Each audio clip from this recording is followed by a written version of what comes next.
Hello everyone, my name is Yemi, this is Pause, and welcome to my guide on goddesscore and everything related to it.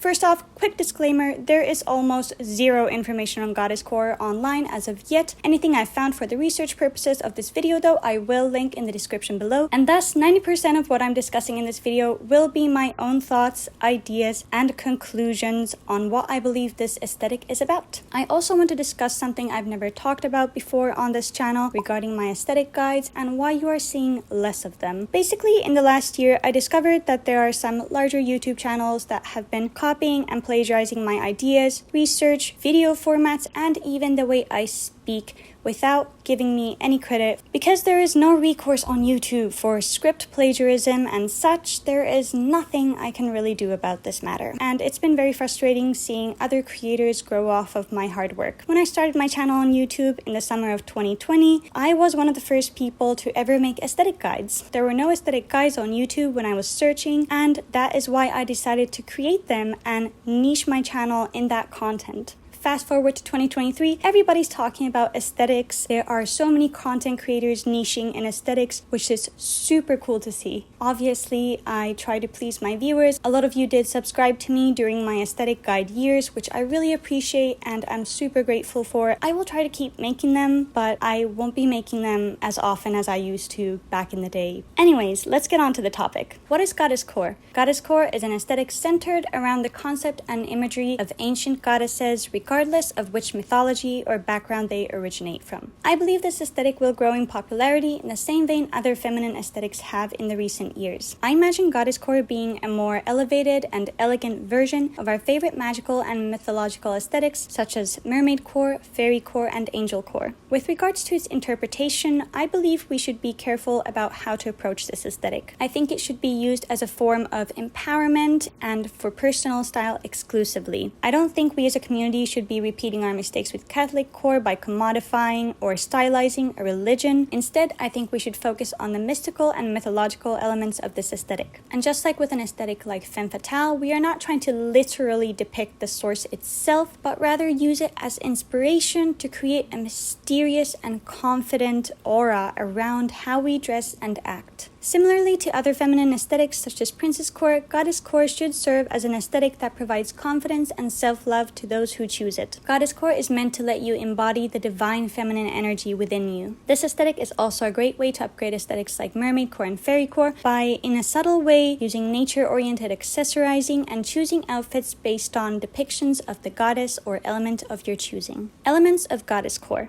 Some of the many elements of this aesthetic are serendipity, elegance, sense of magic and otherworldliness, halos, and mystery. I could go so much more deeper into that, but I think goddesscore is very similar to angelcore, so you can take a lot of what's in angelcore and apply to goddesscore, but just make it even more elegant and wonderful and powerful. It's kind of the same as with the royal aesthetics, which I've made a video about, where princesscore and princecore are like the more fun versions of royalcore and kingcore and queencore. Everything has a kind of hierarchy, and I would say goddesscore is at the top of its own hierarchy above angelcore, mermaidcore, fairycore, and all of these other mythological and mystical aesthetics. Color palette. The color palette of this aesthetic is similar to angelcore and many other aesthetics. It focuses on lighter tones of many different colors such as blues, purples, pinks, gold, green. Depending on the type of goddess, the color changes elementally. For example, a sea goddess would have a color palette similar to mermaidcore with a focus on colors that naturally appear in ocean waters. A forest goddess inspiration would have more earthy tones such as brown and green. So in the end, it all just kind of depends, in my opinion, on what kind of goddess you would want to be inspired by. So if it's Venus, for example, you could choose pinks and blues. Those are something that have been depicted in Venus paintings in the past. It's all up to you and your choices, I think. This next topic is kind of strange because I don't usually talk about this, but because goddesscore is literally not almost anywhere as an actual aesthetic, I made a section on why I think goddesscore will become popular. This is just my personal analysis, but I've noticed hints of goddesscore-like fashion and themes pop up specifically in K-pop music videos. In some ways, mythology has actually always played a role in K-pop music groups such as BTS, who perhaps most notably had visual references in their Blood, Sweat and Tears music video, and they had an entire crazy storyline that people tried to follow through those music videos. It was very confusing to follow, but also amazing. But in most recent events, new and uprising K-pop groups like Misamo and New Jeans are actually leaning on mythology and goddesscore-like elements and fashion in their latest music videos. In Misamo's music video, Don't Touch Me, they recreate the representation of multiple famous artworks that depict goddesses and beautiful women, such as Venus from The Birth of Venus, The Swing, and The Tree of Life. The lyrics discuss how a woman knows her worth and also the importance of consent. The outfits are very ethereal and beautiful and work as great examples of how we can take examples from art and mythology in the world of fashion. Everyone in the music video looks dazzling from head to toe with an air of mystery and elegance about them. Regarding New Jeans, their Cool With You music video contains a lot of mythological elements and references, such as the story of Cupid from Greek mythology, with the main character of the story representing a goddess of love who has to give up her powers for the man she loves. There are also references of Venus, the goddess of beauty, inside B of their music videos, and New Jeans themselves most likely act as mythological muses or other such mythological beings that are all-knowing spectators watching the story unfold from afar. In their music video ASAP, there are a lot of references of forest fairies, Alice in Wonderland, and other mythological beings like mermaids. I think New Jeans is actually trying to shift into a more mythological and ethereal image with these music videos. Let's talk about fashion. For materials, you want luxurious fabrics like silk, satin, lace, chiffon, anything that flows seamlessly, like for example this dress, seamless flow.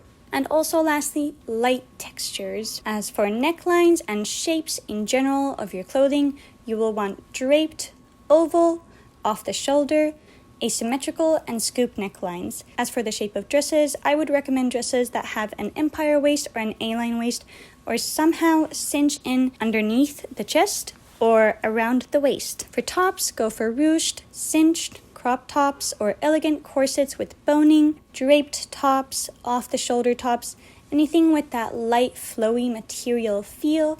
I would also recommend that your tops match your bottoms, or at least in somehow are in synchrony with one another for that overall elevated, elegant, and synchronized goddess-like look. For bottoms, you can wear midi and maxi skirts, something that is long and flowy and light. You can also wear shorter skirts in draped or flared styles. In general, draped, ruched, or otherwise lightly decorated shorts, pants, and skirts work in general as long as you stick to their recommended fabrics. Obviously though, I do think there is room for growth with pants and shorts being represented in this aesthetic, and in general more androgynous and masculine sides of this. I feel like if we had silk pants with silk shirts and maybe a corset on top if you're feeling like it, that would be a really cool look. For dresses, floor-length gowns, maxi dresses, vintage decorative nightgowns, A-line dresses with corset tops or sheer dresses layered on top, and dresses that accentuate your form, usually cinching in at the waist or beneath the bust, are great options. You can also just recycle a lot of your other aesthetic dresses, such as cottagecore or princesscore. So this dress, for example, this could potentially count as a princesscore dress, but if I added some more jewelry, maybe made it a little bit fancier, I could do a lot of things with this outfit to elevate it even more for goddesscore.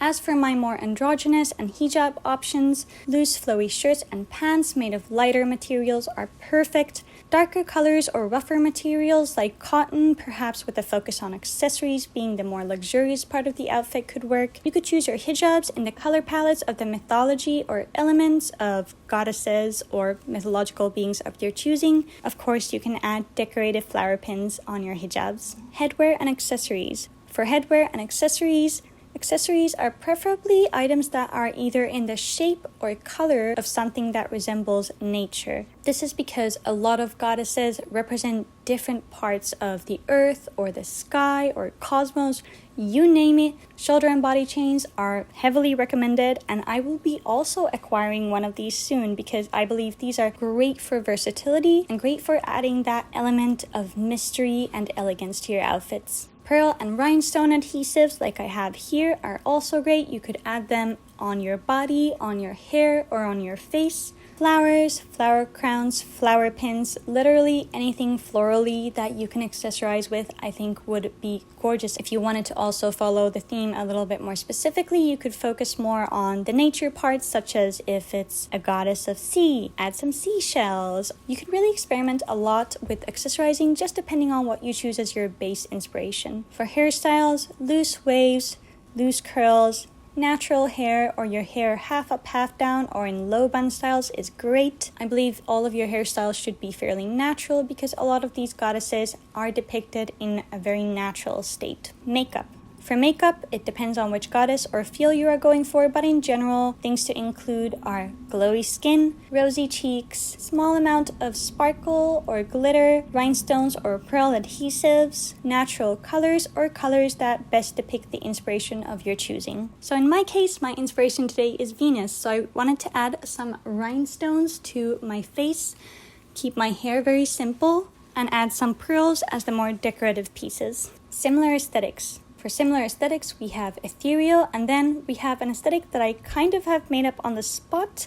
I am not sure if this is an actual aesthetic out there. I haven't really done much research, but mythological beings, which includes pre-existing aesthetics such as fairycore, mermaidcore, angelcore, auroracore, sirencore, and other Greek mythology aesthetics. There's also a Greek mythology aesthetic by a creator that I found on this app. There's also goddess energy, which I found on Tumblr by the user sklumen, and I'm sure there are also very many aesthetics out there that are similar or have that mystical or mythological vibe in them. Where to shop? When it comes to shopping, I don't believe there is any specific place you should or could shop from. I think it's a little bit kind of a whatever you find situation, but there are some indie brands like Work From Beach Be Like and your Ptashka. I don't know if I said that correctly. I'm so sorry if I didn't. These are some indie brands that make very beautiful mermaidcore-like and goddesscore-like outfits. Your Ptashka actually is one of my favorite inspirations for this aesthetic because her gowns and her style and the way she uses this goddess energy to create absolutely stunning outfits and visuals is phenomenal.